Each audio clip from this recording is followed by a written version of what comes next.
ગુજરાત સમાચારના તંત્રી અને માલિકો પૈકીના એક બાહુબલીભાઈ શાહની અત્યારે જ ધરપકડ ઈડી દ્વારા કરવામાં આવી છે।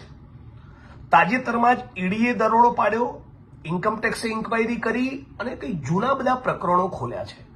બધા જ મીડિયાના મિત્રો અને બધા જ વાણી સ્વાતંત્ર્યમાં માનનારા માણસો એવું કહેશે કે આ વાણી સ્વાતંત્ર્ય પર તરાપ મારવાની કોશિશ છે। એ તો છે જ, આ દેશના બંધારણ ઉપર એક પ્રકારનો હુમલો છે, વાણી સ્વાતંત્ર્ય પર હુમલો છે, વ્યક્તિ સ્વાતંત્ર્ય પર હુમલો છે।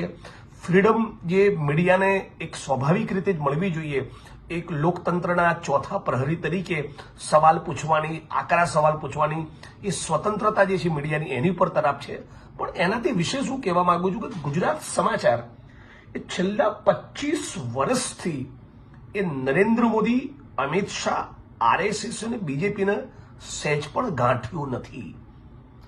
નરેન્દ્રભાઈ ઉપર ગુજરાતની જનતાએ, દેશની જનતાએ ગમે તેટલા ફૂલડા વેર્યા હોય, પણ મગનું નામ મરી પાડીને રાત દિવસ પાને પાને એક સ્ટોરીમાં એન્ટી એસ્ટાબ્લિશમેન્ટ એલિમેન્ટ સાથે કોઈએ લખ્યું હોય સાતત્યપૂર્વક, એ ફક્ત ગુજરાત સમાચાર છે।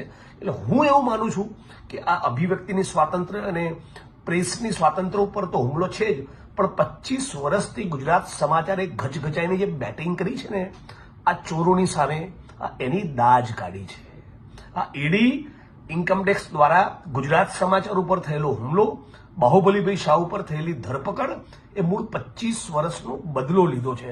એ ખુન્નસથી કરવામાં આવેલું કૃત્ય છે અને એટલે ગુજરાત સમાચારના એક વાચક તરીકે અને પછી ગુજરાત સમાચાર ના વાચકની તરીકે, ગુજરાતના નાગરિક તરીકે હું આ ઘટનાના સખત શબ્દોમાં વખોડું છું અને સમગ્ર ગુજરાતના અને દેશના મીડિયા જગતને પણ અપીલ કરું છું, ગુજરાતના દેશના તમામ એક્ટિવિસ્ટો, કર્મશીલો, રાજનીતિના માણસો, અમારા પક્ષના માણસો, બધા જ લોકોને અપીલ કરું છું કે આ સમય છે કે જ્યારે ઈડી સીબીઆઈનો મિસયુઝ જે થઈ રહ્યો છે એની સામે બોલવાનો, ગુજરાત સમાચારની પડખે ઉભા રહેવાનો।